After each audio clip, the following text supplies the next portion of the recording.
بسم اللہ الرحمن الرحیم نحمدہ ونصلی علی رسولہ الکریم اما بعد۔ آج انشاءاللہ العزیز جن بھائیوں نے سوالات کیے ہیں ان کے جوابات دیے جائیں گے۔ سب سے پہلے سوال کیا ہے منیب احمد بن مولانا فدا احمد سوات سے۔ یہ بھائی پوچھتے ہیں کہ حرف غین پر یعنی حرف غین جو ہے اس پر شد قرآن مجید میں کتنی مرتبہ اور کہاں کہاں آیا ہے؟ جیسے مثال کے طور پر با ہے، اس پر شد آیا ہے، اسی طرح حرف غین پر شد کہاں اور کتنی مرتبہ آیا ہے، یہ سوال ہے۔ اس کا جواب یہ ہے کہ پورے قرآن مجید میں حرف غین پر شد کہیں بھی واقع نہیں ہوا، یعنی کہیں پر بھی حرف غین پر شد نہیں آیا ہے۔ اسی طرح گول تا جو ہے تائے مربوطہ جسے کہا جاتا ہے، اس پر بھی حرف یعنی شد استعمال نہیں ہوا۔ اسی طرح حمزہ پر بھی شد نہیں آیا قرآن مجید میں۔ البتہ سوسی کی ایک روایت ہے سورہ آل عمران کی آیت نمبر 85 وَمَن يَبْتَغِ غَيْرَ الْإِسْلَامِ دِينًا فَلَن يُقْبَلَ مِنْهُ، تو یہاں پر ان دو غین کا آپس میں ادغام کیے گئے ہے روایت سوسی میں، تو یہاں پر اس روایت میں ایک ہی مرتبہ حرف غین پر شد استعمال ہوا ہے۔ البتہ جو قرآن مجید ہے آج ہمارے نسخوں میں جو رائج ہے بر صغیر پاک و ہند میں، اس میں کہیں پر بھی حرف غین پر شد استعمال نہیں ہوا۔ دوسرا سوال یہ ہے کہ قرآن مجید میں قیامت کا لفظ کتنی مرتبہ آیا ہے؟ اس کا جواب یہ ہے کہ پورے قرآن مجید میں قیامت کا لفظ 70 مرتبہ استعمال ہوا ہے۔ تیسرا سوال یہ ہے کہ قرآن مجید میں دریا یا سمندر کا ذکر کتنی مرتبہ آیا ہے؟ عربی زبان میں سمندر کو بحر کہتے ہیں۔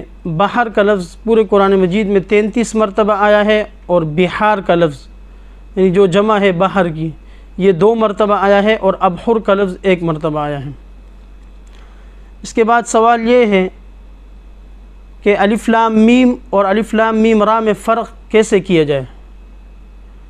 تو یہ سادی سی بات ہے کہ الف لام میم سے 6 صورتیں شروع ہوتی ہے، یعنی 6 صورتوں کے شروع میں الف لام میم استعمال ہوا ہے، اور الف لام میم را پورے قرآن مجید میں ایک ہی مرتبہ آیا ہے، لہذا اس میں کسی قاعدے کے بیان کرنے کی ضرورت نہیں ہے۔ البتہ اگر پھر بھی قاعدے کی ضرورت ہو تو الف لام میم را پورے قرآن مجید میں صرف ایک ہی مرتبہ آیا ہے، سورہ رعد کے شروع میں، تو اس کے لیے یہ ذہن نشین کر لیا جائے کہ اس سورت کا نام را سے شروع ہو رہا ہے، تو لہٰذا اس الف لام میم کے بعد را بھی آئے گا، اور ہے یہ پورے قرآن مجید میں صرف ایک مرتبہ سورہ رعد کے شروع میں الف لام میم را تلک آیات الکتاب۔ اس کے بعد سوال یہ ہے کہ کیا قرآن مجید میں اسلامی مہینوں کے نام آئے ہیں؟ قرآن مجید میں اسلامی مہینوں کے نام، بعض مہینوں کے نام صراحتاً ذکر ہوئے ہیں اور بعض مہینوں کے نام ضمناً آئے ہیں۔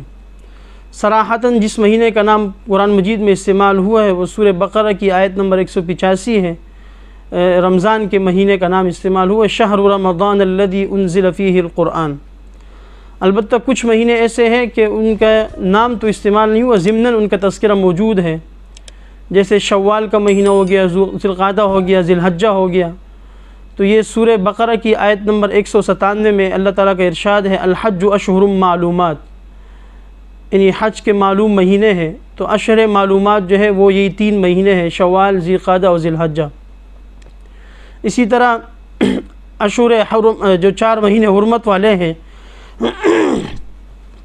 ان کا بھی ضمناً تذکرہ موجود ہے سورہ توبہ کی آیت نمبر 36 میں ان عدت الشہور عند اللہ 12 شہرا فی کتاب اللہ یوم خلق السماوات والارض منها 4 حرم، یعنی اللہ کے نزدیک مہینوں کی تعداد 12 ہے اور 4 اس میں حرمت والے ہیں۔ تو حرمت والے 4 مہینے جو ہے وہ حدیث شریف میں ان کی تفصیل موجود ہے کہ رجب کا مہینہ ہے، محرم ہے، اور ذی القعدہ ہے اور ذی الحجہ ہے۔ تو یہ 4 مہینے حرمت والے، ان کا تذکرہ ضمناً موجود ہے۔ اس کے علاوہ باقی کسی مہینے کا نام قرآن مجید میں استعمال نہیں ہوا۔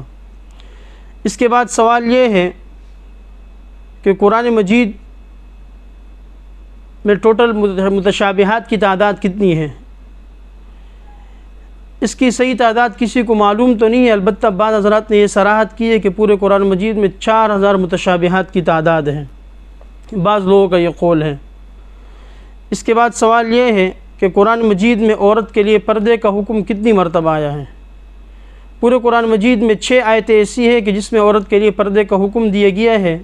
اس سے مشہور آیت یہ سورہ احزاب کی 3 آیتیں ہیں اور سورہ نور کی آیت ہے، آیت نمبر 31 سورۃ النور، وَقُلْ لِلْمُؤْمِنَاتِ يَغْضُضْنَ مِنْ أَبْصَارِهِنَّ وَيَحْفَظْنَ فُرُوجَهُنَّ۔ پردے کے حوالے سے انشاءاللہ ہم ایک نشست میں بات کریں گے کہ کون کون سی آیتیں ہیں اور پردہ کتنا ہوگا اور کس طرح اس کا حکم نازل ہوا، کب نازل ہوا۔ اس کے بعد سوال یہ ہے اگر قرآن مجید کی آیات میں اختلاف ہے تو رکوع میں بھی اختلاف ہوگا یا نہیں؟ ہم نے ایک نشست میں بیان کیا تھا کہ قرآن مجید کی آیات کی تعداد میں اختلاف ہے، یعنی جو مشہور ہے 6666 ہے، لیکن اگر ہم موجودہ جو قرآن ہے اس میں اگر گنیں تو 6236 بنتی ہے ایک بسم اللہ کے ساتھ۔ تو اس میں بات یہ کی تھی ہم نے کہ 6000 تک سب کا اتفاق ہے کہ 6000 آیتیں ہیں، اس کے علاوہ بعضوں نے 6212 6236 6204 اس طرح قول اختیار کیا ہے۔ اس کی ہم نے وجہ بیان کی تھی کہ بعض صحابہ کرام نبی علیہ الصلوۃ والسلام کے ساتھ بیٹھے ہوئے ہوتے تھے، آپ علیہ السلام کسی آیت کسی جگہ پر وقف فرماتے تھے تو صحابی وہاں پر آیت شمار کر لیتے تھے، تو پھر بعض مرتبہ اس جگہ پھر کوئی اور صحابی آتے تھے تو وہ جب سنتے تھے تو آپ علیہ السلام کسی اور جگہ پر وقف فرماتے تھے، تو اسی طرح یہ تعداد اس میں اختلاف ہو گیا ہے۔ البتہ جو رکوعات ہے یہ عربوں کے ہاں اس کا رواج کوئی نہیں ہے، یہ صرف عجمیوں کے لیے یہ اصطلاح بنائی گئی ہے رکوعات کی کہ جہاں پر کلام کا سلسلہ ختم ہو جائے وہاں پر عین کا حرف لکھ دیتے ہیں۔ تو پورے قرآن مجید میں جو رکوع ہے وہ 558 ہے، اور مشہور قول یہ ہے کہ 540 ہے، البتہ جو صحیح تعداد ہے وہ 558 ہے۔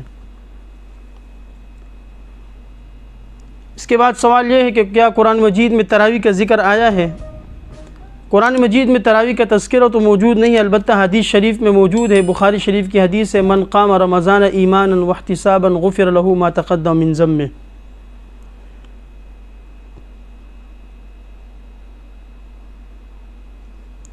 تو یہ آج کے سوالات تھے اور ان کے جوابات تھے۔ اس کے علاوہ اگر کسی بھائی کا کوئی سوال ہو قرآن مجید کے لفظی معلومات کے حوالے سے، اور بھی کسی قسم کا کوئی سوال ہو قرآن مجید کے حوالے سے، تو وہ اپنا سوال کمنٹس میں کر سکتے ہیں۔